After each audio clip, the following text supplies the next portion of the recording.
आज हम एक करंट अफेयर्स की बहुत बड़ा टॉपिक बन रहा है, यानी जिसके ऊपर वर्ल्ड हेल्थ ऑर्गेनाइजेशन WHO ने जिसके ऊपर पब्लिक हेल्थ इमरजेंसी लगा दी है, उस टॉपिक के बारे में स्टडी करने वाले हैं। आज का हमारा टॉपिक रहेगा मंकी पॉक्स। तो किस प्रकार ये फैल रहा है, किस प्रकार विश्व भर के अंदर इसके अलग अलग केसेस आ चुके हैं, और यहाँ तक कि भारत के अंदर, इंडिया के अंदर 24 जुलाई तक 4 केसेस रिकॉर्ड किए गए हैं। यानी कि पहले 3 केसेस थे वो केरल के अंदर रिकॉर्ड किए गए थे, और आज कल जो चौथा 24 जुलाई को केस है वो दिल्ली के अंदर मिला है। पहला केस जो भारत के अंदर 14 जुलाई को केरल के अंदर मिला था, उसके बाद 18 जुलाई को दूसरा, फिर 22 जुलाई को, और कल दिल्ली के अंदर 24 जुलाई को नया केस मिला है। सबसे खास बात इसकी ये है कि जो दिल्ली के अंदर केस मिला है, यानी जो केरल वाले केस थे उनकी ट्रेवल हिस्ट्री थी, यानी विदेश से कहीं ना कहीं उनका कनेक्शन था, इसलिए हो सकता है वहाँ से आया हो। जो दिल्ली के अंदर जो केस मिला है उसके अंदर किसी प्रकार की कोई ट्रेवल हिस्ट्री नहीं है, फिर भी वह केस मिला है, यानी बहुत बड़ी न्यूज़ भी है और सावधानी की ज़रूरत भी है मंकी पॉक्स डिजीज़ के बारे में। तो आज हम इस मंकी पॉक्स के बारे में होल एनालिसिस करेंगे, साथ साथ इसका इंट्रोडक्शन पढ़ेंगे, कॉज पढ़ेंगे, symptoms, transmission, invasion, diagnosis, treatment and prevention, किस प्रकार हम बचाव कर सकते हैं, यानी किन सावधानियों को रखें तो इस मंकी पॉक्स डिजीज से बच सकते हैं और कम्युनिटी स्प्रेड से भी बच सकते हैं। यानी WHO ने, वर्ल्ड हेल्थ ऑर्गेनाइजेशन ने ये डिक्लेयर किया है कि ये पब्लिक हेल्थ इमरजेंसी है, यानी कि ये पेंडेमिक बन सकती है। जिस प्रकार कोविड थी, कोरोना महामारी के बाद ऐसा लग रहा है कि ये भी कहीं ना कहीं कम्युनिटी यानी संपूर्ण समुदाय के अंदर ज़्यादा ये फैल नहीं जाए, इससे बचाव के लिए और WHO ने भी कई बचाव के सुझाव दिए हैं, और साथ ही साथ अपने सभी को भी सावधान रखने की आवश्यकता है। तो इसके अंदर लिखा हुआ monkey pox is a viral zoonosis.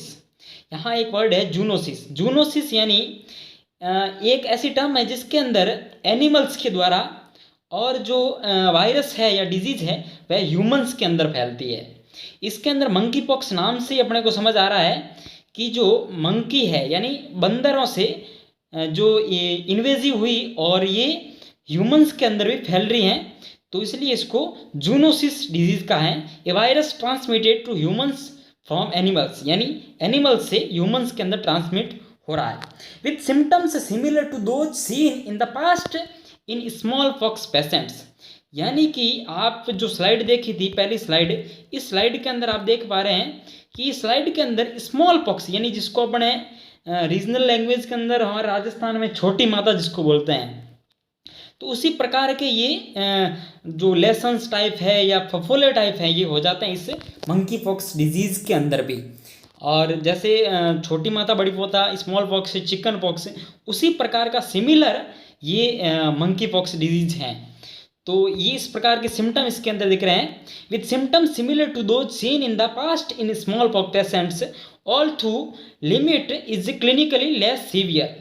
यानी कि यह स्मॉल पॉक्स और चिकन पॉक्स उस समय में जो जितने सीवियर हुआ करते थे उनकी तुलना में यह कम सीवियर हैं, ऐसी स्टडीज़ कहती हैं।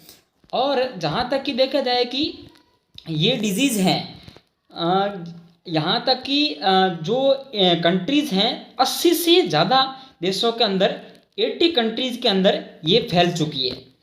और इसके अंदर लगभग 24 जुलाई तक न्यूज़ के अंदर 17,000 केसेस रिकॉर्ड किए गए हैं, जिसमें से भारत के अंदर 4 केसेस रिकॉर्ड किए गए हैं, जो कि 3 केरला के अंदर जिनकी ट्रेवल हिस्ट्री है, और जो 2 केसेज ऐसे हैं, एक केस दिल्ली का ऐसा है जिसकी कोई किसी प्रकार की कोई ट्रेवल हिस्ट्री नहीं है, फिर भी वह केस पाया गया है।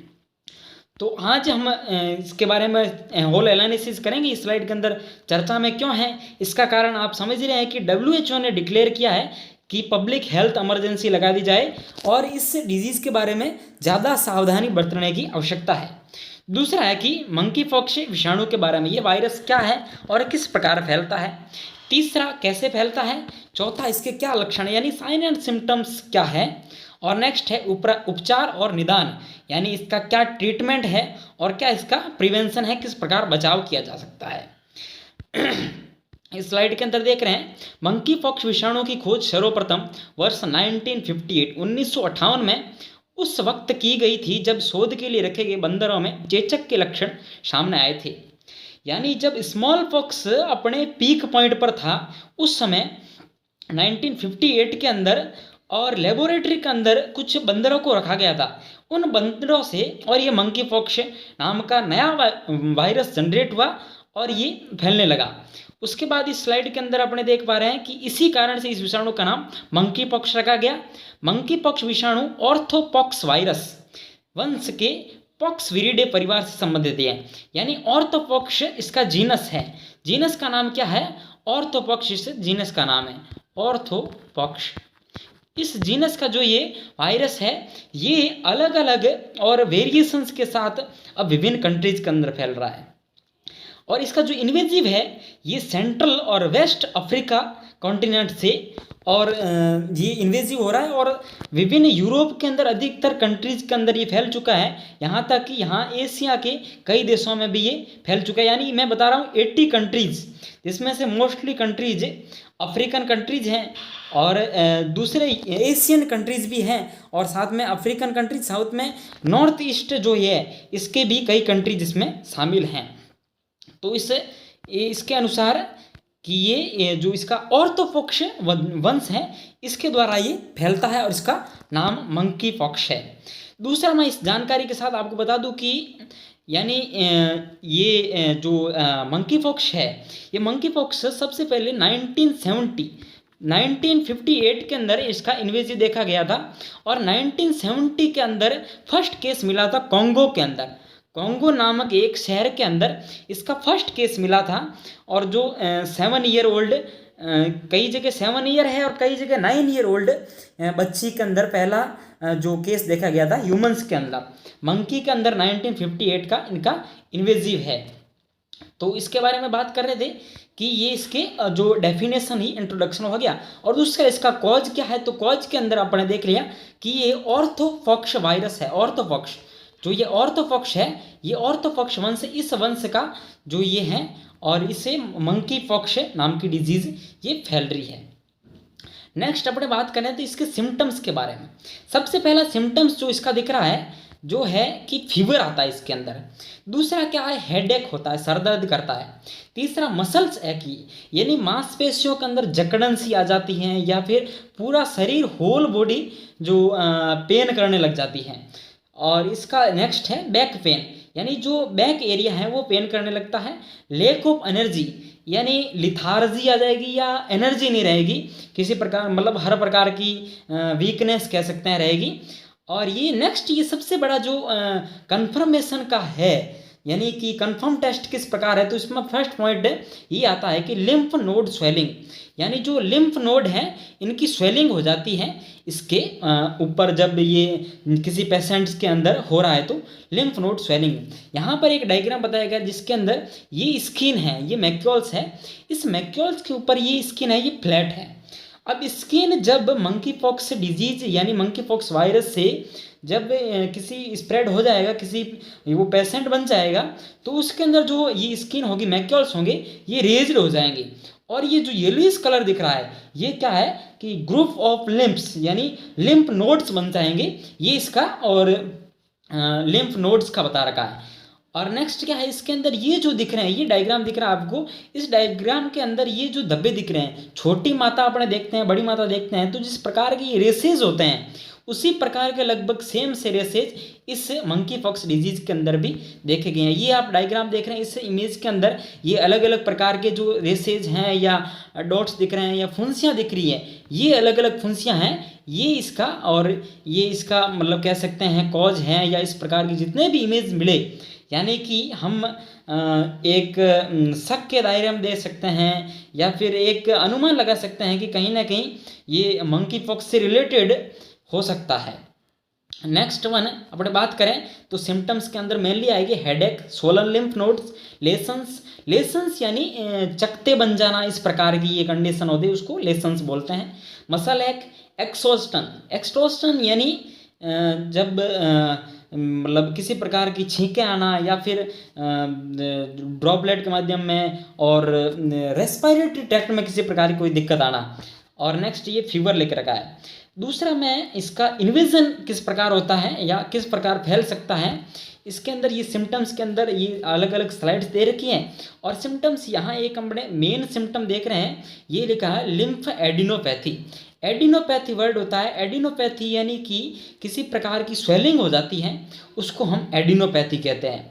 और यहाँ लिम्फ की स्वेलिंग हो रही है, इसलिए लिम्फ एडिनोपैथी इसको नाम दिया गया है, जो आप इसमें स्लाइड के अंदर दिया गया था, लिम्फ एडिनोपैथी। और नेक्स्ट क्या है कि ये फैलता किस प्रकार है, इसका स्प्रेड किस प्रकार है। तो ये जो शुरुआती स्टेज है ये मंकी से और फैलती हैं। और दूसरा क्या है कि जब मंकी से मनुष्य के अंदर फैलती, ह्यूमन के अंदर फैलती है, और ह्यूमन से आगे ह्यूमन के अंदर ट्रांसमिशन है, वो ट्रांसमिशन का मेन कारण है ड्रॉपलेट्स। और दूसरे अलग अलग थिंग्स इसके अंदर ये बता रखा, ड्रॉपलेट्स के अलावा भी कई ऐसे हैं। रिजर्वायर इसके अंदर बता रखा मंकी है, या फिर ये मंकी हैं, या मैं स्लाइड लाना भूल गया शायद, वो स्क्वेरल्स। और ये हाँ स्क्वेरल्स, चमगादड़, मंकी और डॉर्माउस और गैम्बियन पोच्ड रैट्स यानी चूहों से और गिलहरी और ये मंकी, इन सब से ये इन्वेजिव होकर के यदि ये बाइट कर जाए, ये मान लो ये बाइट कर जाए यानी काट जाए, या फिर क्या कहते हैं ये बस मीट यानी मीट के द्वारा, या फिर कहीं किसी प्रकार का खरोंच लगा देना, ये स्क्रैच कर देना, उससे भी ये स्प्रेड हो जाता है। किसके अंदर आता है, इसके द्वारा ये ह्यूमन के अंदर आता है। और ह्यूमन के बाद ये रेस्पिरेटरी ट्रैक्ट्स यानी रेस्पिरेटरी ट्रैक्ट के ड्रॉपलेट्स हैं, उन ड्रॉपलेट्स के माध्यम से ये नेक्स्ट दूसरे जो ह्यूमंस के अंदर फैल जाता है, जिसको अपने जूनोसिस कहते हैं, यानी ह्यूमन एनिमल से ह्यूमंस के अंदर और ह्यूमन से पहले नेक्स्ट ह्यूमंस के अंदर स्प्रेड होना। और दूसरा इसके ट्रांसमिट के अंदर जो इसका है, ये बॉडी फ्लूइड्स के माध्यम से हो सकता है, ड्रॉपलेट्स के माध्यम से हो सकता है, या कंटेमिनेटेड किसी प्रकार का कोई पस से भरा है, या फिर किसी प्रकार का कोई ब्लड से रिलेटेड है, तो वो उससे फैल सकता है। और नेक्स्ट है मदर फिटस, जो प्लेसेंटा है, प्लेसेंटा के माध्यम से भी मदर से बेबी में जा सकता है। नेक्स्ट वन है फैमिली मेम्बर्स के अंदर फैल सकता है, इसमें ह्यूमन से, फिर सेक्सुअल पार्टनर्स के से उसके भी फैल सकता है। हेल्थ वर्कर्स यानी जो हेल्थ वर्कर्स हैं उनमें ज़्यादा चांस है, क्योंकि वो अलग अलग पेशेंट्स के माध्यम से और लगातार उनके कांटेक्ट में रहते हैं, तो उनको ज़्यादा रिस्क है कि वो कई लोगों को फैला सकते हैं। सबसे ज़्यादा चांस वाला और रिस्क फैक्टर इसके अंदर बताया गया LGBTQ यानी लेस्बियन, गे, बाइसेक्सुअल और ट्रांसजेंडर। ये जो कम्युनिटी है, इस कम्युनिटी के अंदर ज़्यादा बताया गया है कि इसके अंदर ज़्यादा घातक है LGBTQ कम्युनिटी के अंदर। नेक्स्ट अपने इस केसेज के अंदर सबसे ज़्यादा 95 केसेज ऐसे हैं जिसके अंदर ये रेसेज और फेस और एक्सट्रीमिटीज़ के अंदर पाए गए हैं, और 75% केसेज ऐसे हैं जो हैंड्स की सोल्स के अंदर और हाथों के ऊपर और उसके अंदर पैरों के जो फीट हैं उनके अंदर पाए गए हैं। और दूसरा क्या है कि 70% केसेज हैं जिसके अंदर म्यूकस मेम्ब्रेन के अंदर पाए गए हैं, और जेनेटेलिया यानी सेक्स ऑर्गन है वहाँ पर भी, और ये 30% केसेज ऐसे हैं जहाँ पर जेनेटेलिया में भी पाए गए हैं। नेक्स्ट वन है मंकी पॉक्स वायरस का डायग्नोसिस क्या है। डायग्नोसिस सबसे फर्स्ट डायग्नोसिस है कि ब्लिस्टर्स यानी चकते पड़ जाना और रेसेज हो जाना। और नेक्स्ट वन है कि लिम्फ एडिनोपैथी यानी लिम्फ नोड्स का इकट्ठा होकर वहाँ स्वेलिंग आ जाना। नेक्स्ट वन है कोविड, यहाँ कोविड लिखा है यानी कि RT-PCR पॉलीमरेज चेन रिएक्शन के माध्यम से हम पता लगा सकते हैं कि इसको मंकी पॉक्स डिजीज़ है। और दूसरा कि जिस प्रकार कोविड की हम जांच करते थे RT-PCR के माध्यम से, वही सेम प्रकार की लगभग जो डायग्नोसिस है वो इसका जो है इसका मंकी पॉक्स का है, कोविड के जैसा ही सेम। नेक्स्ट स्लाइड के अंदर देखें अपने, तो इसका ट्रीटमेंट क्या है, यानी सबसे पहले हमें इसका इंट्रोडक्शन पढ़ा, कहाँ कहाँ इन्वेजन हो रहा है वो पढ़ा, उसके बाद कॉज क्या है उसके वो पढ़े, उसके बाद सिम्टम्स क्या आ रहे हैं वो पढ़े, उसके बाद हमने जो इन्वेजन है वो पढ़ा, और नेक्स्ट हमने पढ़ा कि किस प्रकार ट्रांसमिट हो रहा है। उसके बाद ट्रीटमेंट करने से पहले मैं एक चीज़ और बता दूं कि इसका जो इन्वेजन है वह 5 to 21 डेज के अंदर होता है, 5 से 21 दिन के भीतर यानी जो शुरुआती 5 से 21 दिन के भीतर, यानी किसी जो इन्फेक्टेड पर्सन है वो किसी नॉन इन्फेक्टेड पर्सन के कांटेक्ट में आया है तो उसके 5 दिन से लेकर 21वें दिन तक वो ट्रांसमिट हो सकता है। ये इसकी बेसिक जानकारी है, इसका इन्वेजन है। नेक्स्ट इसके अंदर, इस स्लाइड के अंदर अपने देख रहे हैं कि स्मॉल पॉक्स की जो वैक्सीन है, स्मॉल पॉक्स की जो वैक्सीन है उसी वैक्सीन से, और ये 85% इफेक्टिव भी है। ये वैक्सीन 85% इफेक्टिव है। स्मॉल पॉक्स की वैक्सीन यदि किसी मंकी पॉक्स उसके सिम्टम्स आ रहे हैं तो उस पेशेंट को लगा दिया जाए तो 85% ये इफेक्टिव है या सक्सेस है, सफलता है।